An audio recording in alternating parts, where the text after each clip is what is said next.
Hi guys, welcome back to Creatively Crafted Life. My name is Melanie. It is the end of June, which means time for another Christmas card. I've been so busy, you guys. I honestly do not have a plan. But I do have a kit of items that I keep out all year round with things that I think I could use for a Christmas card. I have scrap pieces of paper. I've got larger pieces of paper, tags, foiled paper, etc., etc. And I'm thinking what I want to do today is just to use up some of these scraps. I see some Christmas tree paper here with some thin strips, which would make some quick borders. I'm liking that idea, so I think that's what I'm going to pull out. And let me get started, and we'll show you how quickly we can make some Christmas cards just with a few scraps. I just pulled out a few items from this container. Not that. I pulled out some washi tape that have words on it because, again, we're going for quick, right? So I've got one that says Merry Christmas, Season's Greeting, Happy Holidays. This is white and black. I didn't know if this one would work or not, but it says Merry Christmas on it repeatedly. It is black. It might be too much. I pulled out some glitter washi tape. Here are those scraps. I had a few more pieces of the longer, and I had this pretty banged up piece of the green. So that just tells me it's time to use this up. This was a close to my heart kit, I believe, at one point in time. I also had these gold foiled snowflakes just sitting in the kit. I had punched them out previously, so maybe we can use those for embellishments. And I have this Recollections sticker pack with these penguins on here, and I think some of these will work with the color scheme. The green seems very similar, same with the pink, so maybe we could use those as like a focal point. And then I also have this kit also from Close to My Heart, Oh What Fun Felt Shapes. The green is completely different, but like I might be able to use this Santa and maybe this gift, snowflake, hearts, that kind of thing. So again, ignore the green, but maybe we can make the rest of these work. I have some card bases. So I am going to keep this super simple, and I'm using this as my inspiration, where I'm going to have a panel of the trees, border strip of the pink and a border of the green, and I'm going to cut these down to size. I'm going to see how many cards I can make with what I've got here, and then we'll worry about the embellishments and stuff afterwards. So let me do the trimming and I'll be right back. Generally speaking, when I work with scraps, I like to work with the shapes that they're in.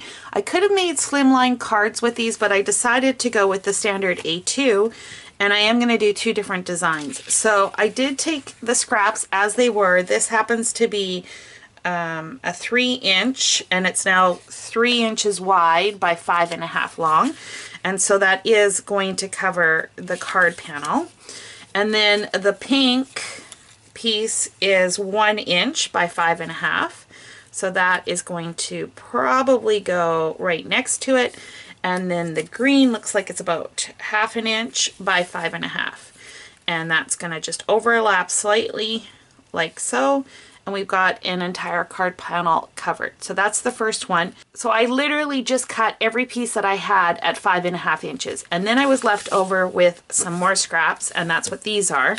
So this is again 3 inches wide, but in this case it is now 4 inches tall. So this was, the strips I had were basically 9.5 inches. And same deal with these stripes, with these strips. So now what we're going to do is we're going to take the card, again standard A2, we're going to flip it on its side. We're going to do a very similar design, only this time we're going to leave a little bit of a border around it. Still layer these on, no overlap this time. And you'll notice that I have a bit of a gap, and so what I think I'm going to do is just shift these over and use the glitter washi tape to make up the difference. That's the thought anyways. So that will give me 4 of these and 4 of these, so 8 cards in total. Let me go and glue these down, and then we'll move on from there. Okay, here's what the bases turned out like. The washi tape was not quite wide enough to bridge the gap, so I did cut an extra strip from the extra papers that I had to fill that in. I like how that looks. And then this is the other card. So now the next thing we need to talk about is focal points and the sentiment. Okay, so while I think the penguins would work color-wise, I think I just want the paper to kind of speak for itself. And that also means I'm just not going to use these either.